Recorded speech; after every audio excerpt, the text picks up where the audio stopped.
Welcome to the Great Detectives of Old Time Radio from Boise, Idaho. This is your host, Adam Graham. If you have a comment, email it to me. Box13 at greatdetectives.net. Follow us on Twitter at Radio Detectives and become one of our friends on Facebook, facebook.com/Radio Detectives. Well, before we do get started, I want to encourage you as you're making your holiday travel plans, remember JohnnyDollarAir.com. JohnnyDollarAir.com is a Priceline affiliate, so you get all the benefits of going through Priceline, including being able to name your own price or choose from great published fares on hotels, rental cars, airline tickets, and even more. So when you're making your travel plans, remember the name JohnnyDollarAir.com, and part of your purchase price goes to support the show. Now it's time for us to continue on with parts 3 and 4 of A Matter of Reasonable Doubt. From Hollywood, it's time now for... Johnny Dollar. This is Susan Gramley, Mr. Dollar. Oh, yes. How are you, Mr. Wilson? Mr. There's somebody there with you. Yes, that's entirely correct. Well, just listen then. It's all fixed, Mr. Dollar. Grandmother's expecting you. She'll be alone for the next few hours, so come on out to the ranch. You're certain of that statement, I suppose? Yes, of course. Uncle Walter went into Vegas, and Aunt Hilda's gone somewhere, yes, too. I'm quite aware of that. You mean she's there? With you? That's right. Oh, Mr. Dollar, you men are all alike, aren't you? That's quite a remark for a person your age, Mr. Wilson. Oh, I'm quite mature for 16. Has she made her pitch yet? I think we'd better postpone this discussion until the next time we meet. Well, she always does, you know. She's a regular vampire. I figure Uncle Walter's going to kill her someday. Mr. Wilson. Yes, sir? Goodbye.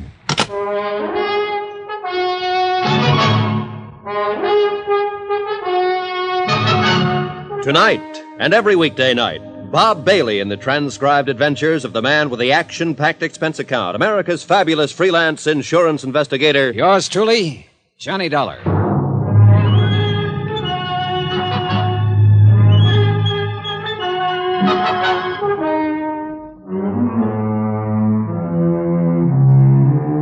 From Special Investigator Johnny Dollar, location Las Vegas, Nevada, to the Home Office, Amercon Northern Trust Company, Hartford, Connecticut. Assignment: The Matter of Reasonable Doubt. Expense account continued. Item 9, $50. Tip to the hotel bell captain to call a taxi for Hilda Gramley and to wave goodbye to her as she drove away. I do not include the 6 brandies she guzzled. Those are on me. Of course, she had knocked on my door uninvited, so that made it her party. But still, it was my room, so that made her my guest, so... forget it. The whole thing left me too confused to itemize it. She'd obviously come on a fishing expedition. The fish, information. Bait, the usual, but nicely designed. Results, none on either side. What had started out as a trust case had turned into a snipe hunt. I was in over my head, floundering, and I needed some good, buoyant answers. I was hoping Mrs. Gramley herself could supply a few of them. I'm very glad to meet you, Mr. Dollar. Sit down. She wasn't young, and she wasn't beautiful anymore, but she had been once. She still had some of that assurance and authority that beauty always gives a woman. She seemed a little uncertain, a little harried, maybe, but underneath it, just as tough as an old field boot. I think you'd better leave us alone now, Susan. Okay, Gran. If she starts using her brass knucks, give a whistle, Mr. Dollar. I'll rush in and save you. Thanks, I'll remember. Oh, she's a brash little flibberty-gibbet. And you love the dickens out of her, don't you? Love? Oh. Yes, I do love the dickens out of her, Mr. Dollar. Is that what you came out here to find out? No, I knew that already. Otherwise, you wouldn't have wanted to transfer all your holdings to her. How did you know about that? Just who the devil are you, anyway? Seems to me Susan was pretty vague on that score. She had to be. She doesn't know. Then why did she think I ought to see you? Oh, she decided I looked honest. Claims she's got a knack for that sort of thing. As a matter of fact, she has. And also, she loved her father and mother. What do you mean by that? Mrs. Gramley, I'm here because your friend, Jonas Parks of the Flint Rock Bank, sent for me. What? I'm a special investigator for the Amicron Northern Trust Company of Hartford, Connecticut. Why, Jonas didn't say anything to me. He hasn't had a chance. He intended to when he was here this afternoon, but you were too ill to see him. Ill? I didn't even know he was here. Your nephew and his wife did. He talked to them. Tell me, Mr. Dollar, just why did Jonas send for you? Because he thought you might be losing your mind. Oh, he did he? Huh. Are you? Well, if you thought so, you wouldn't have said it so bluntly. Right. I don't think so. Well, what made Jonas think it? You asked him to set up an insurance trust for the benefit of your granddaughter, Susan. Apparently, the intent was to convey your entire estate to her over a period of 2 to 3 years. What's so crazy about that? Nothing at all, so far as that part of it was concerned. But it didn't stop there. After he got the proceedings started, you turned skittish on him, started to flutter. Well, Jonas is a fool. He is not a fool, and you know it. He's been your friend for 20 years. He's completely trustworthy, conscientious, and he has your best interests at heart. Huh. How much is he paying you to say things like that? Nobody is paying me but the Amicron Trust Company, and furthermore, you know it.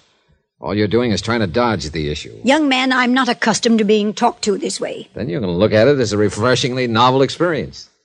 You sound like Susan. And an experience you don't entirely dislike. Presumptuous whelp. Maybe. Are you married, Mr. Dollar? No.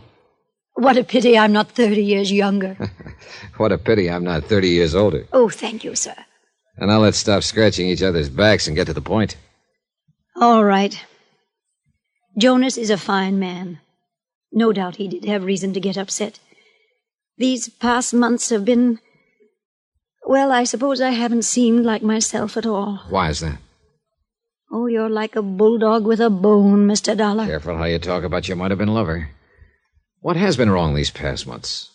Maybe I am losing my mind. Because actually, nothing has been wrong. I don't agree.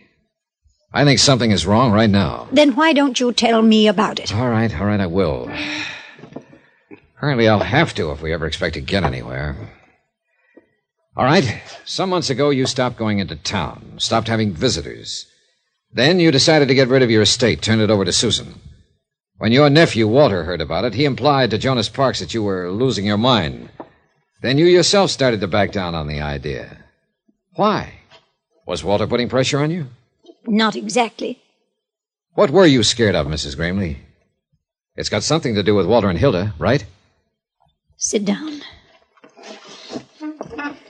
Almost a year ago, I discovered that the two of them were stealing me blind. Tampering with the ranch accounts, forging signatures, all sorts of ways. Why didn't you take it to Jonas or to the police? Because I didn't believe it at first. By the time I was absolutely sure, they'd cut the ground out from under me. So you tried to convey the property to Susan secretly? Yes, until Walter learned what I was doing. Who's the push in that pair? Who's got the brains? Why, she has. Walter doesn't even have the gumption to get in out of the rain on his own. Uh-huh. Then she must have been the one who planned the auto accident. And he went along with it, of course. What auto accident? 3 years ago, when your son and his wife were killed on the road to... Oh, I'm sorry, Mrs. Gramley. I supposed you'd already guessed it. Guessed? What? That it was probably murder. An old lady, tired and lost, seeing herself surrounded by enemies, living in fear. But she at least knew one thing, that she wasn't alone now, that somebody else believed her and was on her side. Don't worry about her, Mr. Dollar. She'll be all right. Well, she had quite a shock, Susan. She had to know sometime. Oh, it's not a matter of know exactly. It's only suspicion. All right, you go to your church and I'll go to mine. But I know Walter and Hilda murdered my parents. And I think you know it, too. Well, call it a real strong suspicion, then. So what are you going to do about it? What do you suggest I do about it? Advise my elders? I'm only a helpless young female. You're about as helpless as a mongoose with a cobra. Flattery? No, just a statement of fact. Say, look, what do you think they've been doing with the money they've cheated your grandmother out of? Oh, that's easy. Uncle Walter gambles. And gambles and gambles. And loses and loses? Uh-huh. He's not real bright, you know. Where does he do this? Different joints in Vegas? Oh, just one, mostly. A club called the Lead Balloon, and the name figures. Any special reason he hits that particular club? I think it's the only one that'll take his IOUs. The owner came out here to collect a couple of times. Happen to know his name? Sure, I got big ears. His name is Deuce McCoy. Deuce McCoy, the Lead Balloon. And the rest of the dough? Hilda. She's what's known as a luxury dame, Mr. Dollar. Yeah, so I gathered. I'll bet you gathered. Oh, relax, will you? I'll send you out of the room. Yes, sir. Does she run around with other men? Oh, Mr. Dollar. All right, then. Do you happen to know any of them? Nope. I've managed not to, but it hasn't been easy. One or two, or does she play the field? I wouldn't know, but she's always getting gifts from somebody. Oh, she's a real cool operator. But of course, you know that, since you've been one of her victims. How would you like to get spanked? I don't know. I've never been. But I can quote you all kinds of psychology about it. Take, for instance... Never mind. Good night.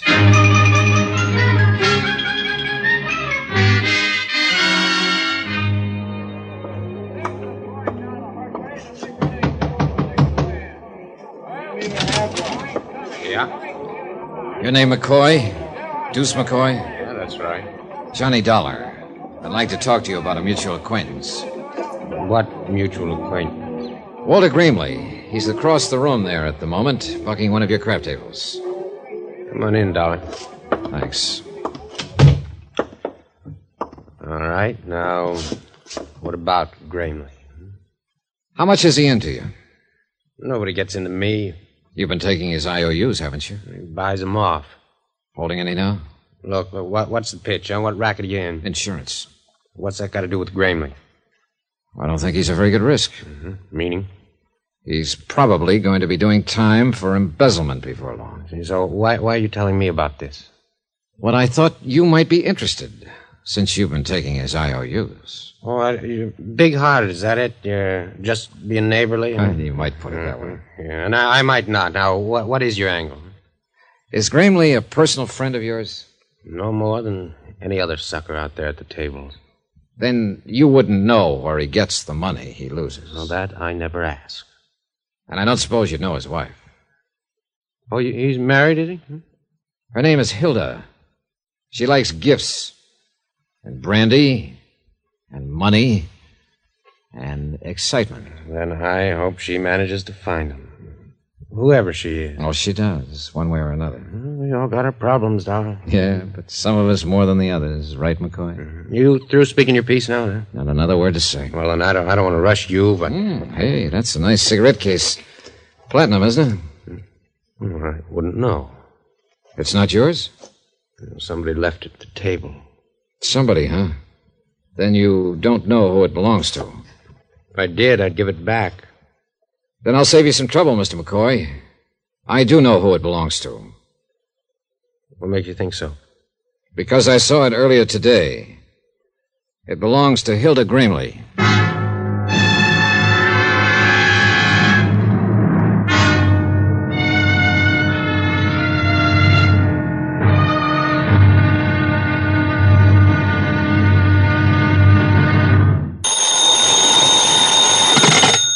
Johnny Dollar. You're there. Sure, I'm here. What? I mean, at your hotel. Is this Susan? That's right. Why aren't you out there, Mr. Dollar? Out where? On the old boulder cutoff. If I'm supposed to meet you there in 15 minutes, you're going to have Wait a minute. What the devil is this all about? Where'd you get any idea I was supposed to meet you? From your friend. What? Sure, he phoned here a few minutes ago. He said I should slip away from the ranch, take the station wagon, and meet you over on the old road right away. I just phoned your hotel on the off chance that... I don't imagine he gave his name. No, and I didn't recognize the voice. Susan, listen. Get away from there right away. Don't go near that road. Come straight here to my hotel. Do you understand? Yes, but why? What's it all about? Never mind. Just get here and get here fast while you're still alive.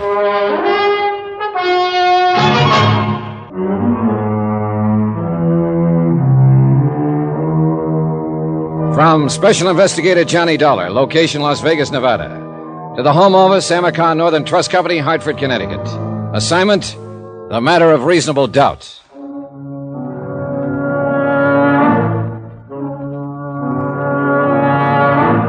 It was only 9:30 p.m., less than 2 hours since I'd thrown my rock into the pool to stir up the fish. I'd expected results, sure, but not this fast, and not this deadly.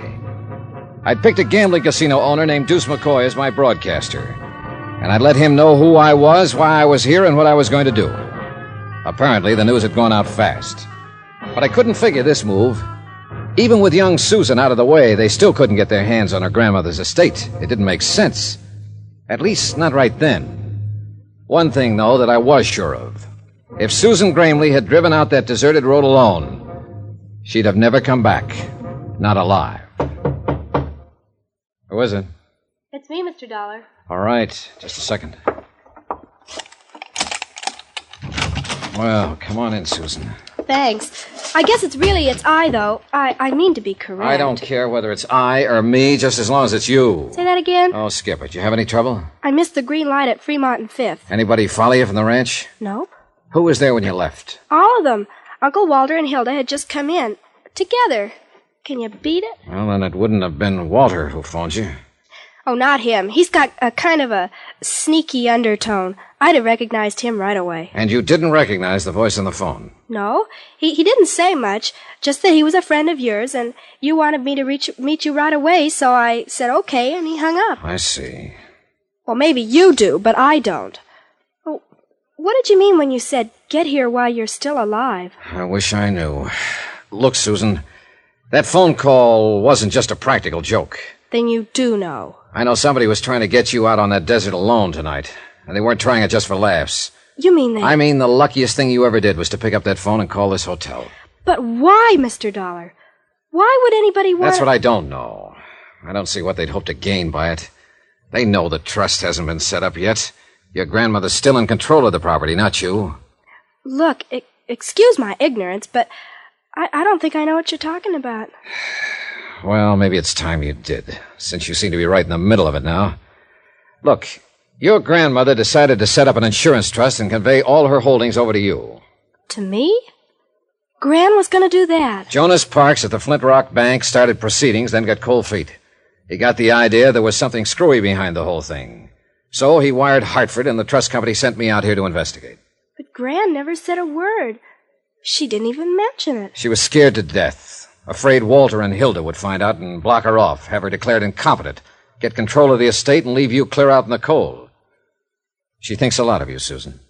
Gran's the most, isn't she? How did she seem when you left? Back on her feet? Oh, better than she's been in months. More relaxed. I guess she's counting on you, Mr. Dollar. Yeah, well, I wish I could be sure she could.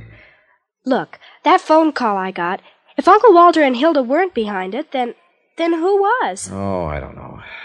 I'm pretty certain that by now they know who I am and why I'm here. And they know I'm out to get them. I dropped the word a couple of hours ago. I figured they'd react all right, but I didn't expect this move against you. But there has to be somebody else in on it, Mr. Dollar. Neither of them made the phone call. Yeah, I know. But nobody else even knew about the trust. Jonas Parks did, and Will Connors of the Weekly Tribune. But they've been friends of Gran's for years and years. They wouldn't do anything to harm her. I didn't say they would. And they couldn't have had anything to do with the accident that killed my parents. Nobody could have. Except Hilda and Uncle Walter. Unless, of course, it was just an accident. Oh, you know better than that, Mr. Dollar. Oh, I'm beginning to wonder if I actually know very much about any of this. Susan, listen. How scared are you? Oh, I'm not scared at all. I'm just bewildered, I guess. Good. Then you won't be afraid to stay here alone for a while. Of course not. Sounds kind of grown up, in fact. Yeah, well, all right then. Don't leave the room. Keep the door locked and don't let anybody in. If someone should try, call the manager and have him call the police. Don't answer the phone unless it rings twice. That'll be me. Got it? Got it. Good. Hey, there are a couple of magazines there on the nightstand. Can I ask you what you're going to do, Mr. Dollar? Sure, you can ask. See you later, Susan. Stinker.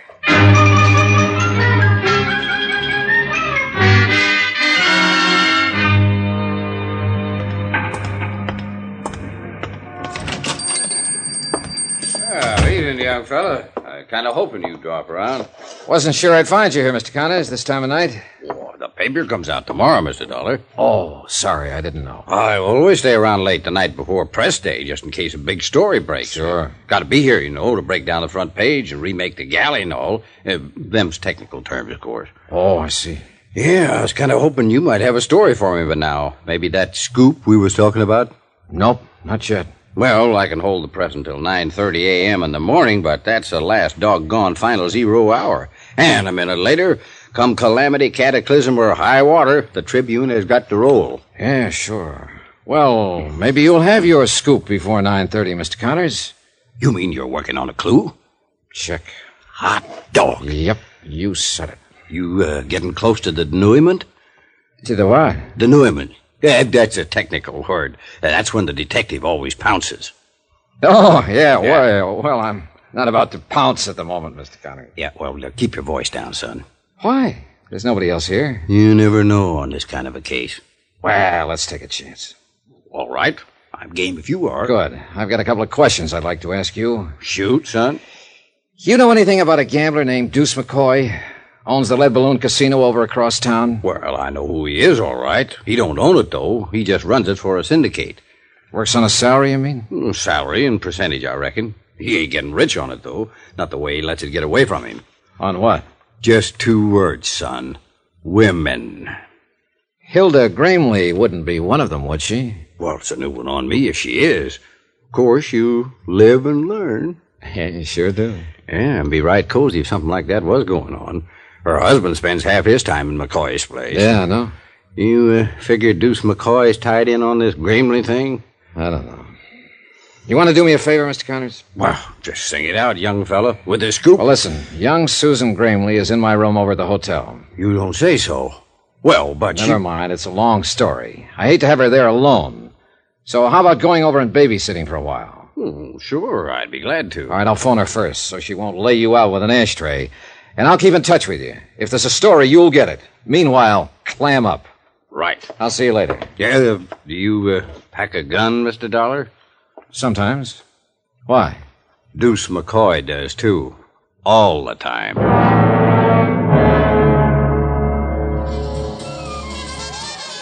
The evening was just starting in the Lead Balloon, with 2 crab tables already in action, 2 more standing by, and a roulette wheel warming up. No one paid any attention when I walked back through the casino to the office. I waited what I considered a reasonable length of time, then tried the knob. The door was unlocked. Go on, Buster. Beat it. The girl was alone in the office, sprawled back on the sofa, a drink in her hand. And it was pretty obvious it wasn't her first one, nor her second or third. She'd have been a real knockout, sober. What's the matter? Don't you understand English? I said get out. Where's McCoy? What's it to you? Feeling no pain, huh? Oh, cut it, Buster. Must have been a pretty big pain, though, earlier, if it's taken this much to kill it. Go on and get out of here. What do you think you are to talk like that? Johnny Dollar, who are you? Get away from that desk. If Deuce finds you messing around in here, he'll kill you.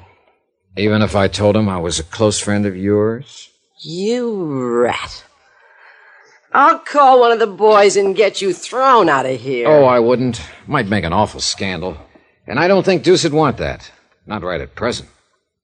What are you talking about? Oh, come now. You're in it too, aren't you? No, you're not with the police. I know them all. You're FBI. Oh, what makes you say that? Look, if Deuce is in a jam, I don't know anything about it. What's your name? Nicky. Nicky Vernon. All right, Nicky, sit down and relax. Whoops. Now, where's Deuce McCoy? Think if I knew I'd be sitting here by myself, lushing it up? I suppose you were McCoy's girl before Hilda Gramley cut you out. Cut me out, nothing. That rotten little sneak's been asking for it, and I'm about ready to give it to her, Was she too. here this evening? You see any blood on the rug? Just let me catch that dirty Shut little... up, Nicky, and sit down, will you? Now, what about Walter Gramley? Was he here? Yeah, earlier. He was here in the office for about an hour. I don't know what they talked about. Deuce made me get out. And Deuce left right afterwards? Half an hour or so. He had to wait to make a phone call first. I see. Well, if you're smart, you'll forget him, Nicky. I've got a hunch he's not coming back. It's her. He's gonna go off with that dirty... Knock it. He's going off because he's in a jam. That's one thing you were right about. And by now, he must know the whole thing is falling apart. I think he'll try to run for it. I ought to kill that dame. Why? Why don't you throw away that bottle and forget about him?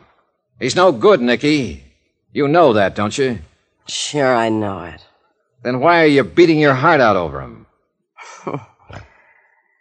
You've never been a woman, have you, Mr. Dollar?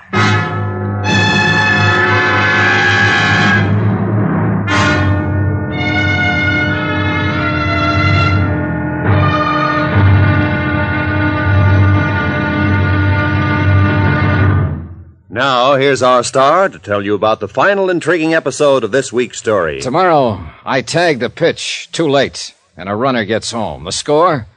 1-0. In favor of death. Join us, won't you? Yours truly, Johnny Dollar.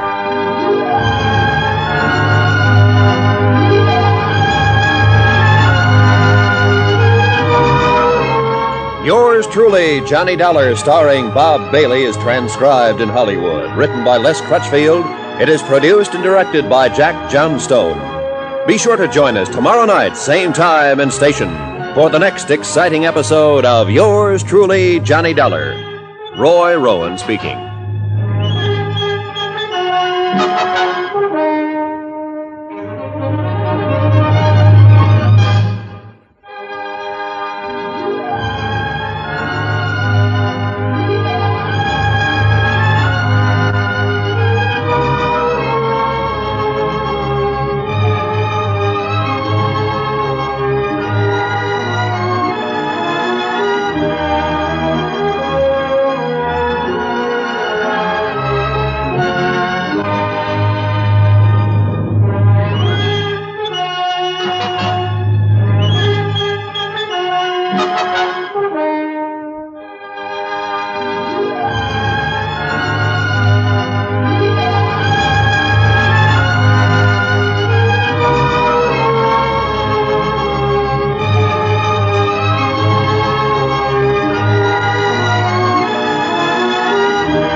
Welcome back. Well, I love the precocious teenage girl in the story. It's a nice little feature, kind of lightens the mood, even though there's some very serious things going on here. Just some great interactions between her and Johnny Dollar. I have to say, regarding the end, as I was listening to that, I thought, wow, that line's deep. And then I thought, what? You've never been a woman. Well, yeah, kind of obviously. But I know what she's saying. It just sounds weird as a closing line to the show, because when you close a show with that line, it kind of emphasizes it in a way that if it were at the end of a scene and you were going on to another scene, it wouldn't necessarily.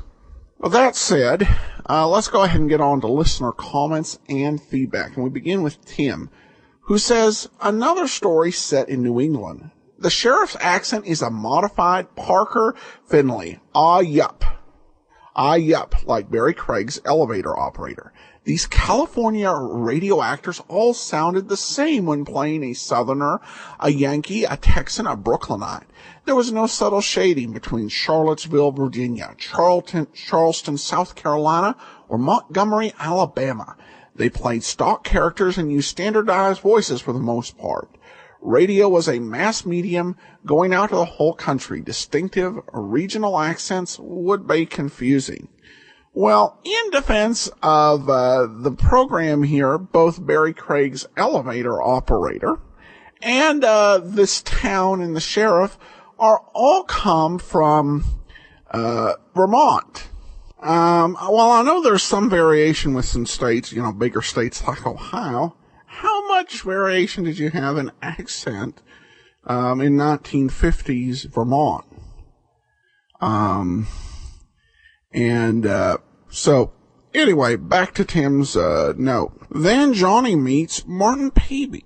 Peony, the neighbor mending the wall. I recognized that voice immediately. Robert Frost, the poet, or a good imitation. His opening speech was a paraphrase of Frost mending the wall, the good fences make good neighbors poem. The resonant baritone followed the pitch, the cadence and the pacing Frost used when reciting. It's not just my imagination, and he links to soundboard.com where there's a spot where you can hear Robert Frost reading a poem. So I assume that Les Crutchfield wrote a pastiche of Frost, and Johnstone tells actors to imitate Frost's voice. Was Frost's voice generally known? Not as common as Carl Sandburg's, who did a lot of radio work. I suppose I could do some internet research and find out for sure.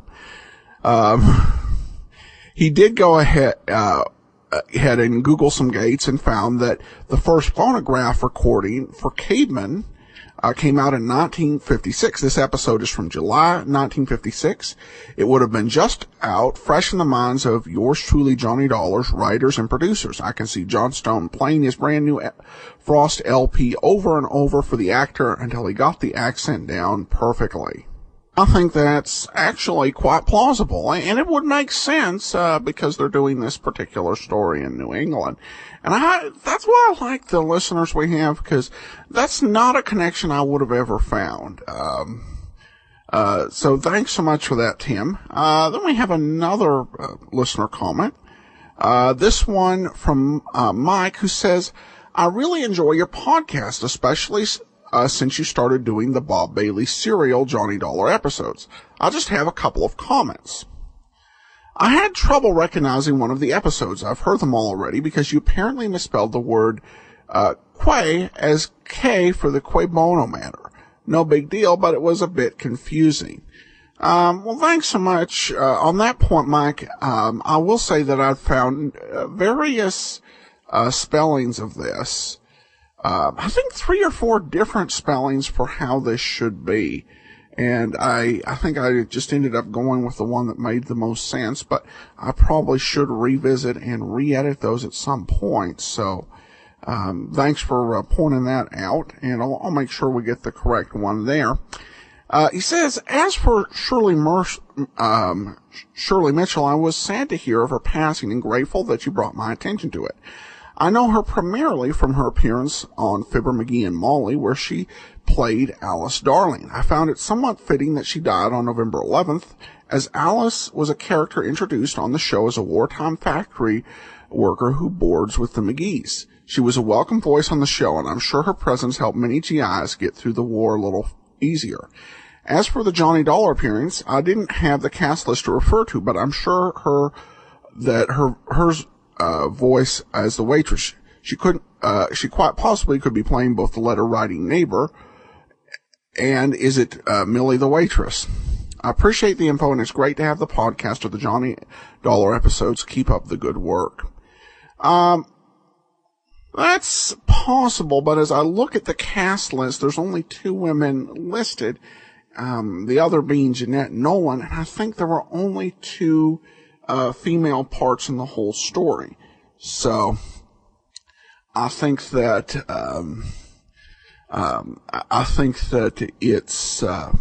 it was probably the part of the waitress. So thanks so much for the email, Mike. And then we have a comment regarding the Tears of Night matter. William says, I must say, I wasn't very impressed with the resolution of this mystery. It simply strained believability that the jeweler would go through all these machinations, all the double-crossing and triple-crossing and murder, just to get back the necklace he sold to the widow so he could resell it and have enough cash to elude the police for a few years. He wasn't even the delusional kind of criminal who believed he would get away with it. He himself admitted that eventually he would be caught. I realized that he was an old man in a desperate financial situation, but it just seemed so preposterous to me. That's just my opinion. I can kind of see that. The thing is that really this situation, if he had sat down and schemed this out, I would be with you. I'd be like, he just kind of thought, hey, I sold a necklace to this lady. I could make the copy. In this case, the situation fell into his hands. And I think for someone who was used to living the high life, who was used to respectability and perhaps luxury, and the figures we hear, 25,000, 50,000, really wouldn't get you far, but we have to remember inflation. So this was, a good $200,000-$300,000 with which he could have one last fling, before going to prison. And if pleasure and luxury is the most important thing in life, and you don't have any kids or any legacy or see any value of your life apart from the material things you have, then I think his actions become a little bit more understandable. William goes on to write, but one thing that still bothers me is the fate of the jewels that Johnny mailed to himself. Did I misinterpret his last words, or did he imply that he took them for himself? I'll stand for the last 2 days of expenses myself. I didn't have any business sticking my nose in the jewelry end of it. But if you make me pay for them, don't ever try to hire me again. Pay for what? He couldn't be referring to the last 2 days of expenses because he just said they were on him. The only other them he could be referring to would be the jewels. The only explanation that I could think of that would be consistent with Johnny's character is the jewels were lost in the mail and that he was refusing to pay for the loss. If that's what he meant, then I have to say that was lost on me when I first heard the ending. The way that line was worded, it sounded to me like he was taking the jewels as a consolation prize, which definitely would go against against his character, at least Bob Bailey's version of the character. Charles Russell's version, I wouldn't be too sure about. Well, I think even Charles Russell's Johnny Dollar would think twice before saying, okay, I'll go ahead and eat the cost of these last 2 days on the expense account, but I'll go ahead and take this $50,000 necklace as a consolation prize. The way I interpreted the end of the story is it didn't have anything to do with the jewels. I think what he was saying, and, we think about these emails that I received, and even back in the 1950s and 60s, people would send and they would call people on things that were not accurate or correct in their portrayal of certain professions. And I could just imagine somebody who lived on an expense account, who dealt with an expense account, sending letters into CBS to the Johnny Dollar producers and saying, you can't get away with some of these things that he puts on the expense account. If he goes off to investigate a murder, has nothing to do with the investigation of why he's there, that's not going to be something the company would be liable for. So I see this in a way as an answer to that. The way that I read it is Johnny saying, I will, if you want to dispute this and say it wasn't any of my business to get involved in the murder investigation, or the jewelry business, then you're right, and I'll go ahead and I'll pay those expenses. But if you go ahead and you make me do that, you're not hiring me again. It was an odd way of communicating for a guy because it was not straightforward. I wish they would have said it more straightforward. He couldn't be talking about the jewels because we have no information to indicate that the insurance company had insured them. And if the insurance company did have a policy on them, then his getting involved in the jewelry business would be perfectly legitimate. So I read it as him basically, in a somewhat sneaky way, giving an ultimatum to the insurance company, and saying, if you guys want to insist on the very strict letter of the law and the very strict rules for what you pay, and you're going to just be sticklers about this when I've been through all of this hassle because you people sent me out there and I was in the office of your agent, you're right. You're technically right that, you're not liable for the expenses, but we are not going to have a working relationship again. And, with Johnny's reputation and the fact that so many insurance companies call on him when dealing with cases that cost hundreds of thousands of dollars, it just makes sense to go ahead and eat the extra padding on the expense account. Hope that answer wasn't too long. I'm already 13 minutes on this commentary, so better hurry up and wrap it up. One last comment from Todd, who just says, I want to say that I really enjoy listening to Johnny Dollar podcast. Did you ever hear the one where one of his friends makes up a matter to get Johnny to go fishing and relax? Todd, I have not listened to that. I'll be honest that with the detective shows that we do on the series, I listen to them as you as listeners get to them. Over the years, as we've added programs, I've had some series where I've listened to quite a few episodes in advance just over time in my own private recreational listening. Because I've been doing the Johnny Dollar serial consistently, I think I've listened to 1 or 2 cases with each of the Johnny Dollars. So I think I've listened to a grand total of 2 of the 179 post-serial Johnny Dollars. And I've read a lot of synopsises, scanned through them in John C. Abbott's book, The Who Is Johnny Dollar Matter, and I'm definitely eager to get to them and enjoy them and discover them with the listeners. Thanks so much for the question, Todd. And that will do it for today. We'll be back tomorrow with Nick Carter. And then on Friday, join us back here as we wrap up The Matter of Reasonable Doubt and also conclude Belladonna Was Poison. In the meanwhile, send your comments to box13 at greatdetectives.net. Follow us on Twitter at Radio Detectives and become one of our friends on Facebook, facebook.com/Radio Detectives. From Boise, Idaho, this is your host, Adam Graham, signing off.